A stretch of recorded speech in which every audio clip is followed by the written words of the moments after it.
ದಿವಂಗತ ಶ್ರೀಮತಿ ತುಳಜಾಭಾಯಿ ಲಾಲಪ್ಪ ರಾಠೋಡ್ ಅವರ 3ನೇ ಪುಣ್ಯಸ್ಮರಣಾರ್ಥ ಶುಕ್ರವಾರ ಅನ್ನದಾಸೋಹ ಜೊತೆಗೆ ನಾನಾ ಧಾರ್ಮಿಕ ಕಾರ್ಯಗಳು ಹಾಗೂ ಭಜನಾ ಮಂಡಳಿಯ ವತಿಯಿಂದ ಭಜನೆ ನಡೆದವು.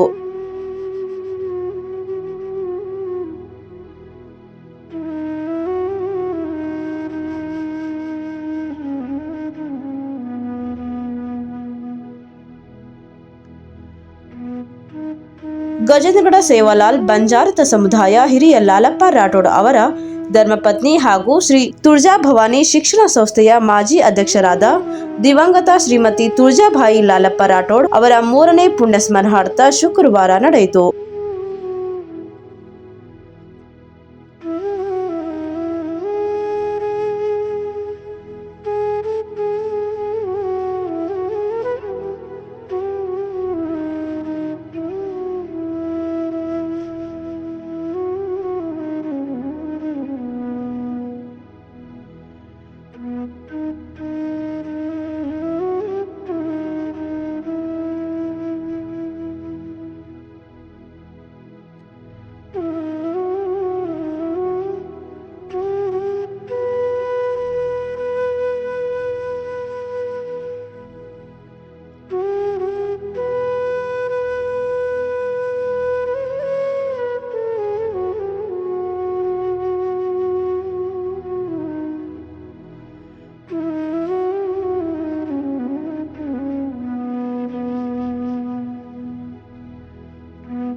ಶ್ರೀಯುತ ತುಳಜಾಬಾಯಿ ಲಾಲಪ್ಪ ರಾಠೋಡ್ ಅವರು ನಮ್ಮ ತಾಯಿಯವರಾದ ಶ್ರೀ ತುಳಜಾಭವಾನಿ ಸಂಸ್ಥೆ ಮಾಜಿ ಅಧ್ಯಕ್ಷರು.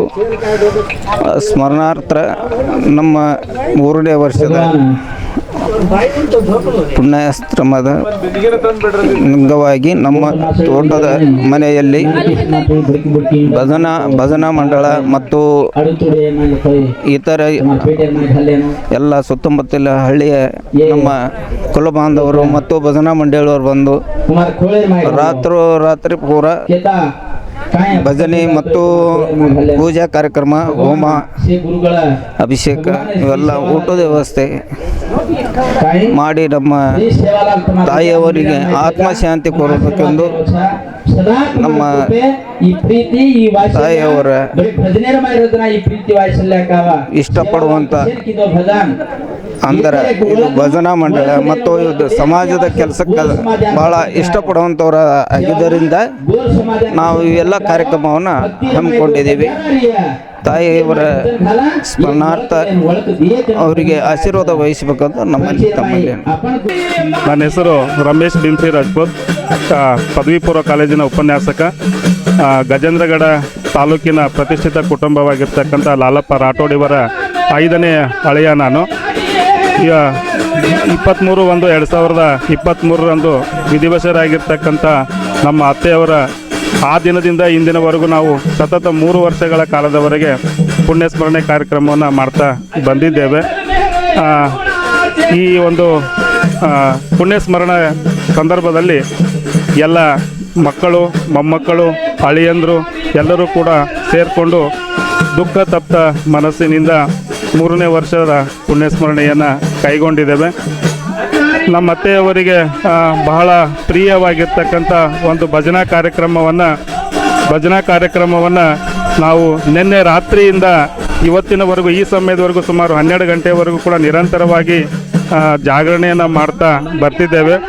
ಜೊತೆಗೆ ಅವರ ಗದ್ದಿಗೆಗೆ ಅಭಿಷೇಕವನ್ನು ನೆರವೇರಿಸ್ತಾ ಇದ್ದೇವೆ. ಹಾಗೆ ಪ್ರೀತಿಯ ಭೋಜನವನ್ನು ಕೂಡ ಏರ್ಪಡಿಸಿದ್ದೇವೆ. ಇದೇ ರೀತಿ ಪ್ರತಿ ವರ್ಷವೂ ಕೂಡ ನಾವು ದುಃಖ ತಪ್ತ ಮನಸ್ಸಿನಿಂದ ಎಲ್ಲ ಸಹಕುಟುಂಬ ಪರಿವಾರ ಸಮೇತವಾಗಿ ನಮ್ಮ ಅತ್ತೆಯವರ ಪುಣ್ಯಸ್ಮರಣೆಯನ್ನು ಮಾಡ್ತಾ ಬಂದಿದ್ದೇವೆ. ನಮ್ಮೆಲ್ಲರ ಮೇಲೆ, ನಮ್ಮ ಮಕ್ಕಳ ಮೇಲೆ, ನಮ್ಮ ಕುಟುಂಬದವರ ಮೇಲೆ ನಮ್ಮ ಅತ್ತೆಯವರು ಸದಾ ಆಶೀರ್ವಾದ ಇರಲಿ ಅಂತ ದುಃಖ ತಪ್ತ ಮನಸ್ಸಿನಿಂದ ನಾನು ಕೇಳ್ಕೊಳ್ತಿದ್ದೇನೆ.